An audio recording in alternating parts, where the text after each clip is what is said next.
This episode of Techno Buffalo is brought to you by Netflix. Thank you guys for tuning in. This is Rettinger's Rants. It's the show where I rant and rave from anything in the world of technology. I'm your host, John Rettinger, and up this week we're talking SIM cards. Nano SIM, micro SIM, regular SIM, too many to keep track of.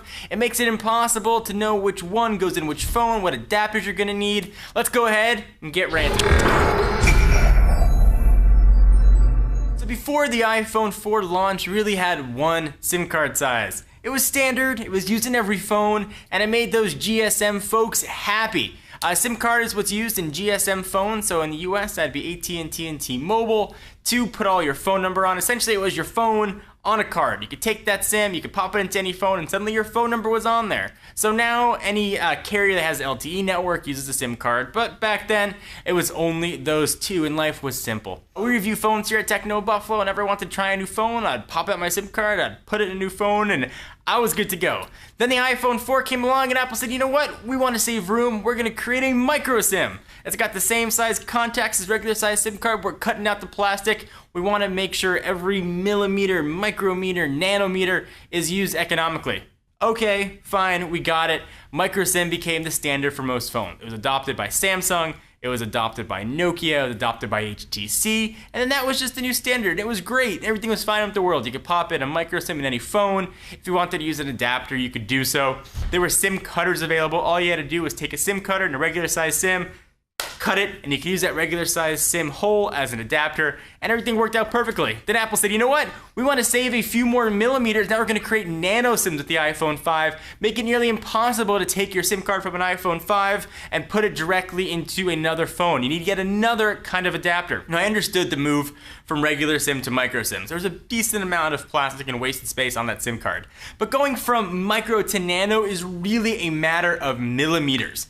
And it seems to do nothing more than make it difficult for people to go from an iPhone to another device. But there's a way around it. You can pick up any myriad of adapters, but you gotta make sure you're getting the right one that goes from nano to micro. Or what if you have an older phone, then you got to go from nano to regular. It becomes a frustrating mess. And in this industry, when we test a ton of phones, you never know what SIM card's gonna be in each device. Let's get a standard. Let's agree on one and stick with it. I don't care if my phone is that much thicker, that much wider, so you don't have to have different size SIM cards. I don't think this was an issue of Apple trying to save space like they did with the move from regular to micro. I think this was just them trying to make things difficult. So maybe nano is going to become the new standard. Then we'll go micro nano. Or maybe they'll create a new SIM standard. It's only going to work with Apple phones and you can never switch SIM cards to another device. This is problematic though if you're traveling. Imagine you take your iPhone 5 and you want to go abroad to Europe, South America, Middle East, Africa, Antarctica, Australia. There are some other continents. Central America. That's not a continent. But it become quite difficult if carriers don't have an iPhone there. You're gonna be out of luck. You can't get a nano SIM. You're gonna have to get some sort of cutter, bring it with you, cut that SIM card and put it in. And then you have carriers like T-Mobile that don't have the iPhone. They're still offering micro SIMs.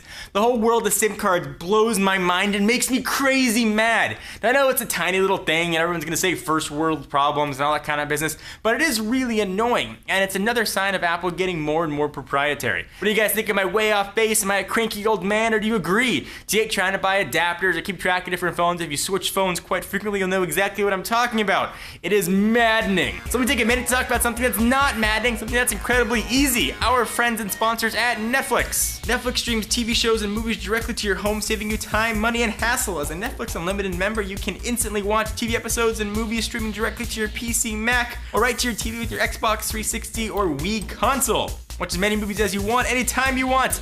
Cancel anytime. Check out Netflix. You can stream all kinds of TV shows and movies right to your television set, your mobile device, your tablet, anything you want. It makes it super easy. Netflix is the only way to go. For a limited time, get a free 30-day trial. Go to netflix.com/buffalo. Get your free 30-day trial. If you're in the UK, go to netflix.co.uk/buffalo. Or if you're in Ireland, netflix.ie/buffalo.